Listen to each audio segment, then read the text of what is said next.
हरिओम मित्रों, आप सभी का गणेश टीचिंग एकेडमी में स्वागत है। मैं गणेश यादव।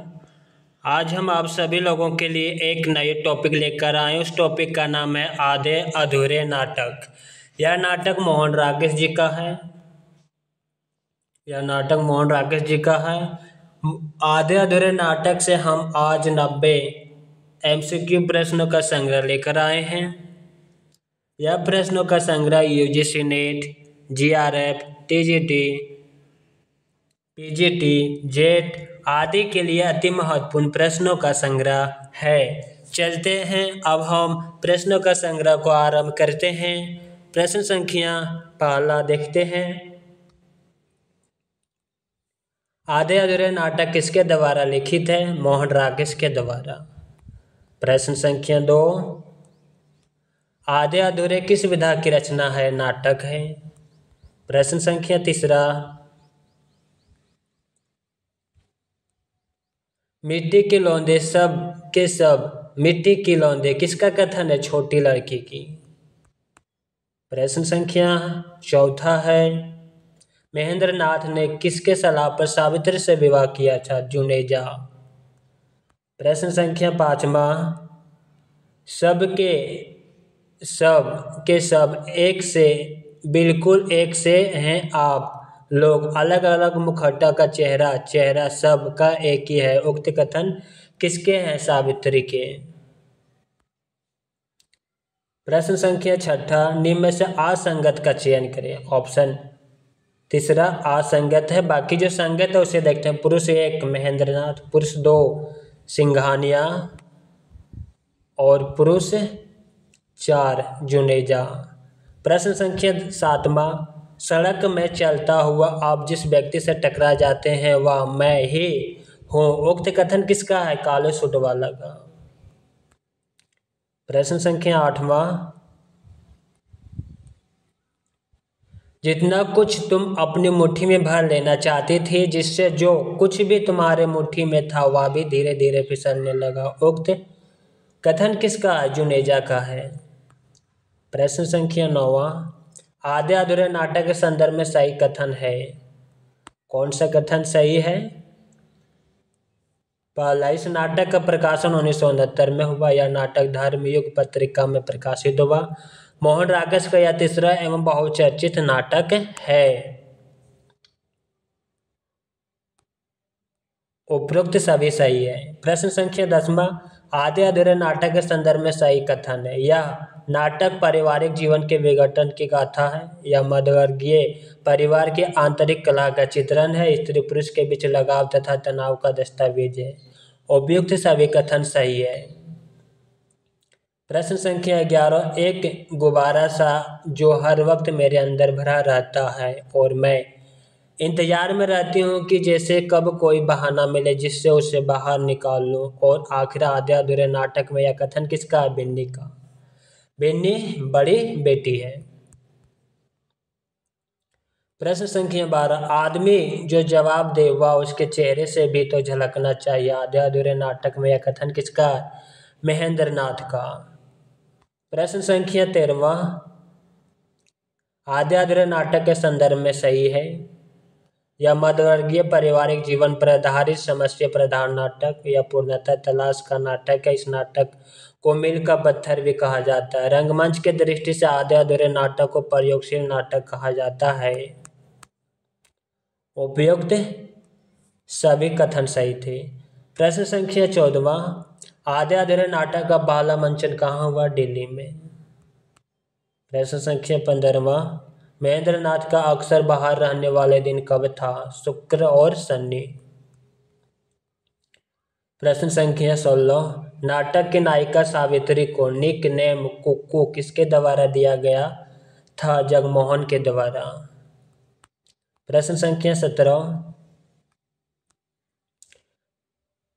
बंद गले का कोट व टोपी किस पुरुष की पोशाक है? सिंघानिया की। प्रश्न संख्या 18, नाटक आधे अधूरे का पहला खुला मंच कहाँ पर हुआ? मुक्ताकाशी त्रिवेणी में। प्रश्न संख्या 19, अशोक की प्रेयसी का नाम था वरुणा।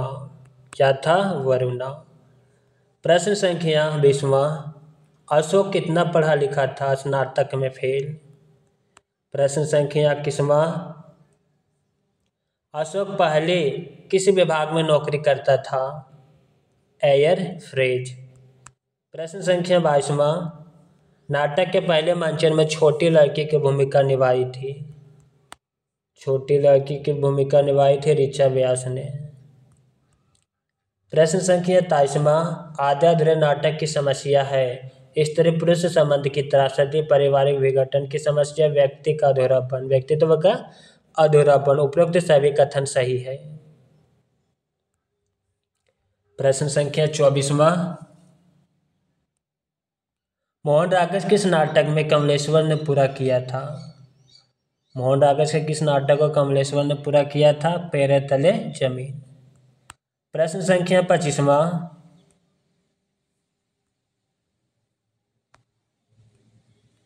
छोटी लड़की किस पत्रिका में छुप छुप कर पढ़ना चाहती थी? केशव नोवा पत्रिका को। प्रश्न संख्या 26वां। आधे अधूरे नाटक हैं अर्थातवादी। प्रश्न संख्या 27। आधे अधूरे नाटक आज के इंसान की जिंदगी को आज के मुहावरों में पेश करता है। नेमी चंद्र जैन। प्रश्न संख्या 28वां। आधे अधूरे नाटक में लगातार सिगरेट पीते रहने वाले पात्र का नाम है जगमोहन। प्रश्न संख्या 29वां। सावित्री बाहर जाने के लिए किस जगह का जिक्र नहीं करता है? डी ऑप्शन का नहीं करता, बाकी जो करता है उसे देखते हैं। गिंजा, याकर्स और रेस्तरां, इन तीनों स्थान का जिक्र करता है। प्रश्न संख्या 30वां। नाटक आधे अधूरे की तारीफ करते हुए यह कथन मोहन राकेश ने सन्नाटे के तार तार बिखरे डाले किसका है? डॉक्टर नर नारायण राय का कथन है। प्रश्न संख्या प्रैक्टिस सेट 1 खत्म हुआ जिसमें 30 प्रश्न थे। अब हम प्रैक्टिस सेट 2 को देखते हैं। बड़े लड़का अशोक ताश की पत्ती से कौन सा खेल खेलता है? पेशेन का। प्रश्न संख्या 32। अर्थातवादी रंग विधान की शैली अपनाई गई है? पाश्चात्य विधान से। प्रश्न संख्या 33। इस नाटक में जिस चुटली भाषा और गढ़े हुए शिल्प का कौशल का उदाहरण प्रस्तुत किया गया वह हिंदी नाटक के लिए नई देन है। यह कथन है कन्हैयालाल नंदन का। प्रश्न संख्या 34वां। आधे अधूरे का प्रकाशन प्रथम कितने अंक में हुआ? 3 अंकों में। प्रश्न संख्या 35वां। आधे अधूरे को 1969 की तिथि के देशांतर में अभिमंत्रित किया गया है? 2 मार्च। प्रश्न संख्या 36वां। आधे अधूरे में निहित नहीं है?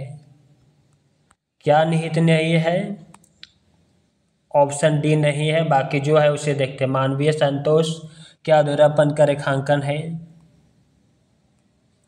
सूखी पारिवारिक प्राचीन रूढ़ियों के मिथकों का टूटना वर्णन है। परिवार समाज में आर्य सामाजिक मनोवैज्ञानिक चित्रण का वर्णन है। प्रश्न संख्या 37वां।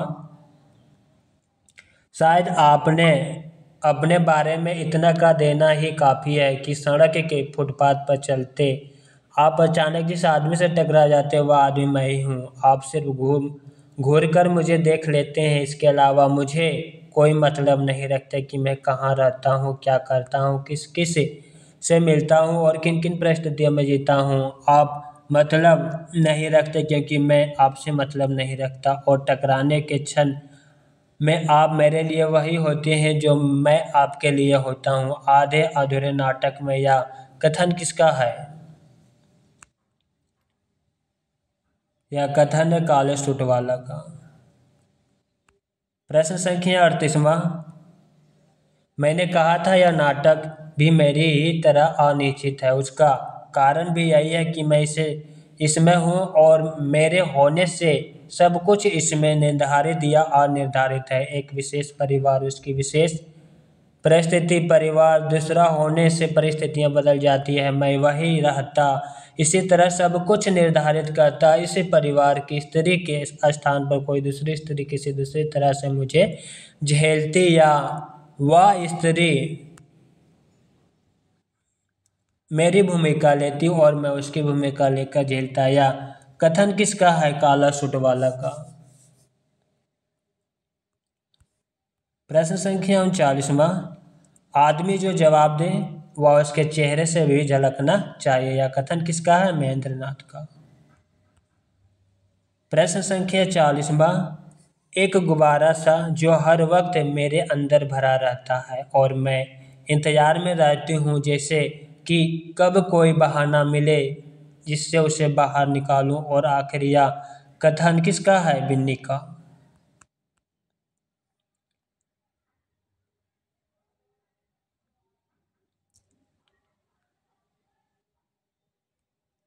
कोई बहाना मिले जिससे उसे बाहर निकालूं। और आखिर यह कथन किसका है? बिन्नी का है। प्रश्न यहाँ पर रिपीट हुआ है। प्रश्न संख्या 41वां, कोई बहाना मिले जिससे उसे बाहर निकाल लूं। और आखिर यह कथन किसका है? बिन्नी का है। प्रश्न संख्या 43वां, आधे अधूरे में समानता प्रमुख स्थापित करता है सभी पुरुषों पात्रों में। प्रश्न संख्या 44वां, आधे अधूरे का नाट्य स्थल है मकान के बैठने का कमरा। प्रश्न संख्या 45, आधे अधूरे में परिवार मध्य वित्तीय स्तर से निम्न वित्तीय स्तर पर आया परिवार है सत्य। प्रश्न संख्या 46, आधे अधूरे में अधूरापन चित्रांकन है पात्रों में। प्रश्न संख्या 47, आधे अधूरे नाटक के मध्यवर्गीय पारिवारिक उद्देश्य विशेषता प्रस्तुत होता है आधुनिक परिवार में। प्रश्न संख्या 48वां, आधे अधूरे में प्रयुक्त शैली है, तीखी है, पैनी है, व्यंग्यात्मक है। डी ऑप्शन नहीं है। प्रश्न संख्या 49वां, आधे अधूरे का तुलनात्मक पुरुष पात्र है महेंद्र नाथ।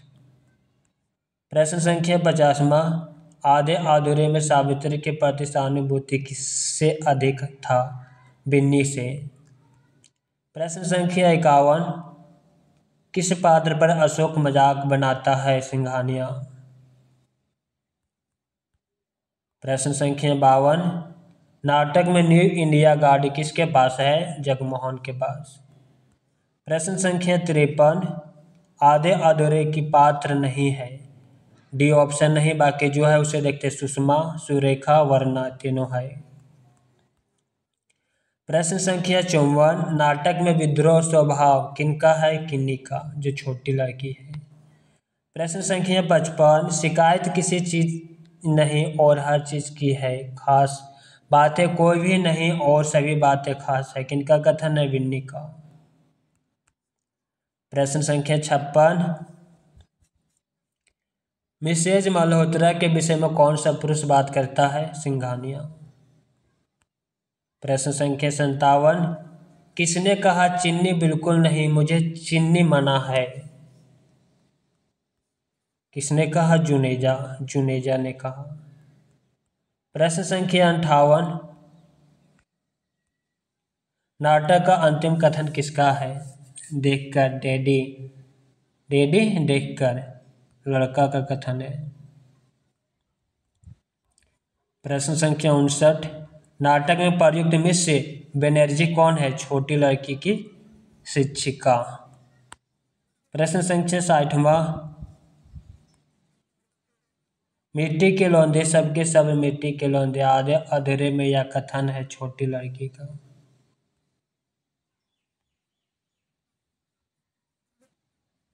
अब हम यहाँ प्रैक्टिस सेट तीसरा देखते हैं।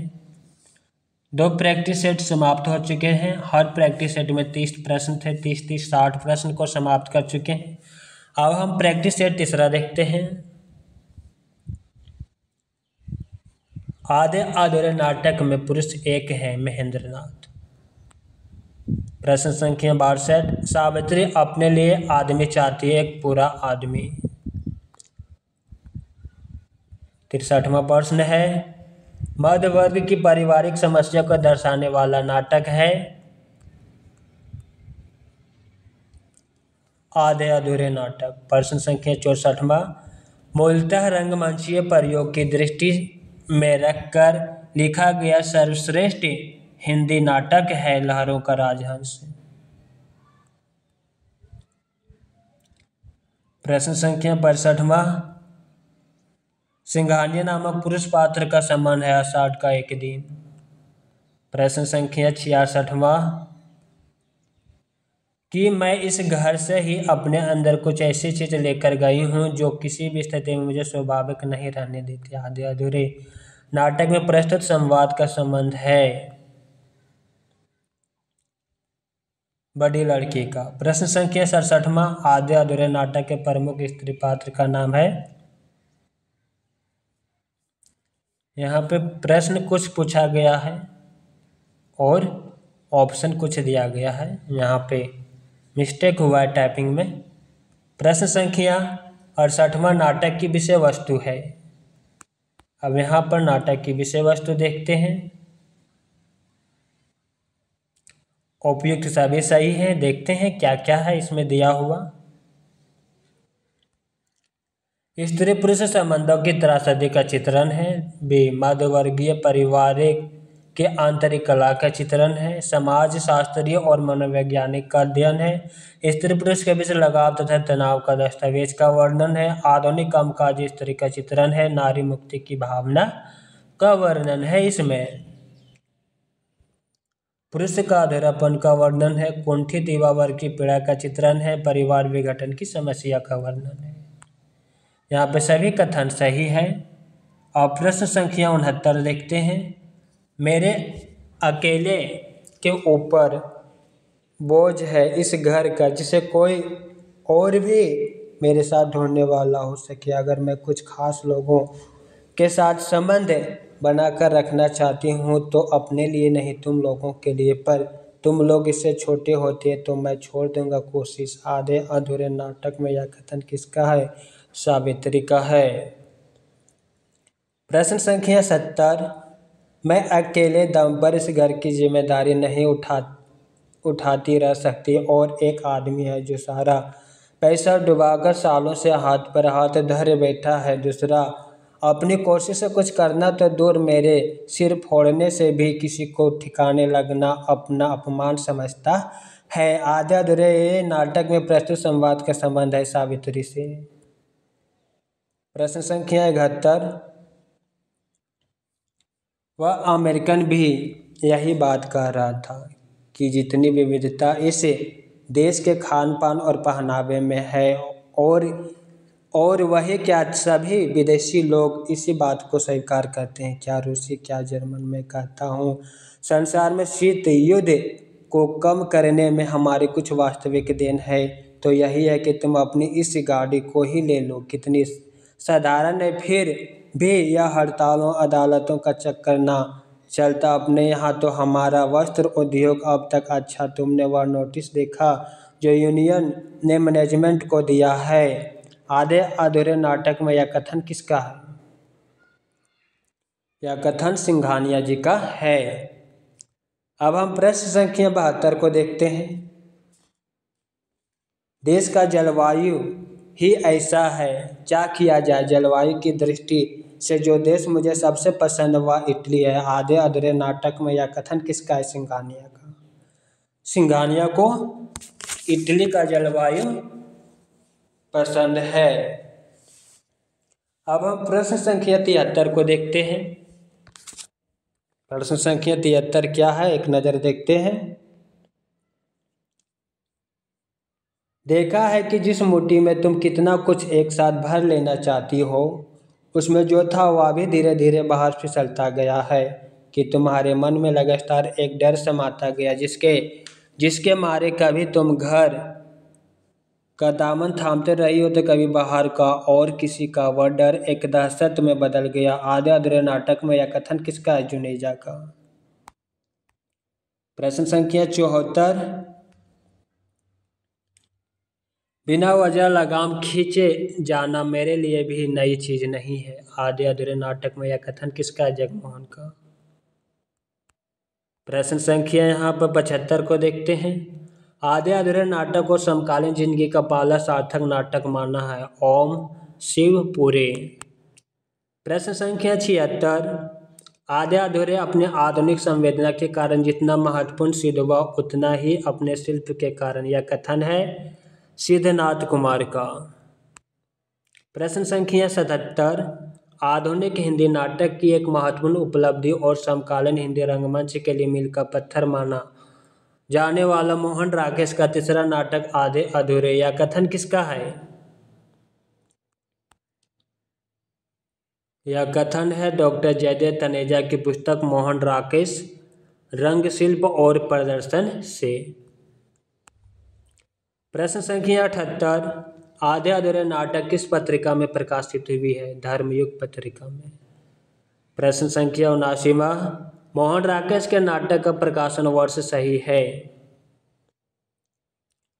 आषाढ़ का एक दिन 1958, लहरों का राजहंस 1963, आधे अधूरे 1959, पैरों तले जमीन अधूरा कमलेश्वर जी ने से पूरा किया 1975 में। उपरोक्त सभी सत्य है। प्रश्न संख्या 80। मोहन राकेश के किस नाटक को मील का पत्थर कहा जाता? आधे अधूरे को।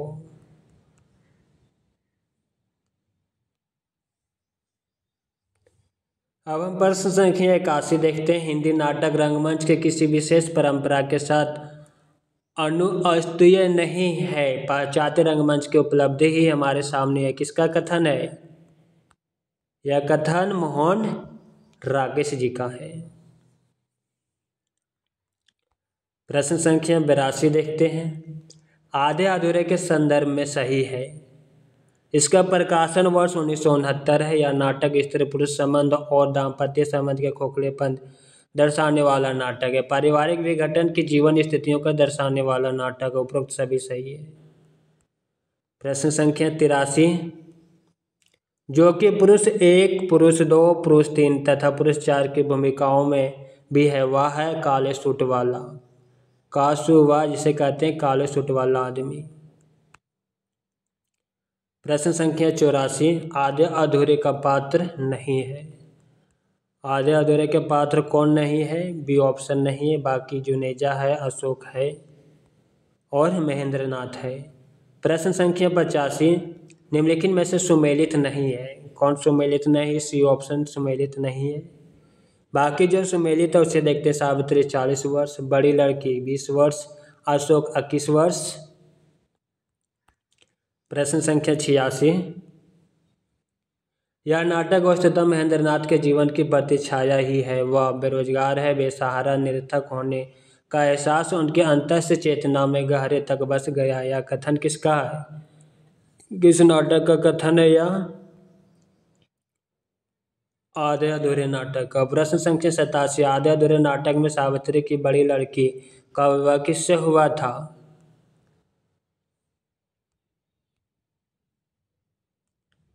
मनोज के साथ उनका विवाह हुआ था।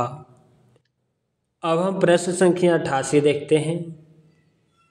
आधे अधूरे में महेंद्रनाथ के व्यक्तित्व के विषय में सावित्री क्या नहीं कहती है? क्या नहीं कहती है? डी ऑप्शन नहीं कहती है। बाकी जो कहता है उसे देखते हैं। दूसरे के खाली खाने भरने की ही एक खोज है। अपने 2 पैर कभी थे भी उसके पास, पूरे आदमी का आधा चौथाई भी नहीं है। प्रश्न संख्या 89। जगमोहन, मनोज, सिंघानिया, अशोक और महेंद्रनाथ किस नाटक के पात्र हैं? आधे अधूरे नाटक। प्रश्न संख्या 90। सावित्री, किन्नी, बिन्नी किस नाटक के पात्र हैं? आधे अधूरे नाटक के पात्र हैं। मित्रों, क्लास यहीं पे समाप्त करते हैं। क्लास आप लोगों को कैसा लगा कमेंट में अवश्य लिखिएगा। साथ ही अपने मित्रों को शेयर अवश्य कीजिएगा। हरिओम।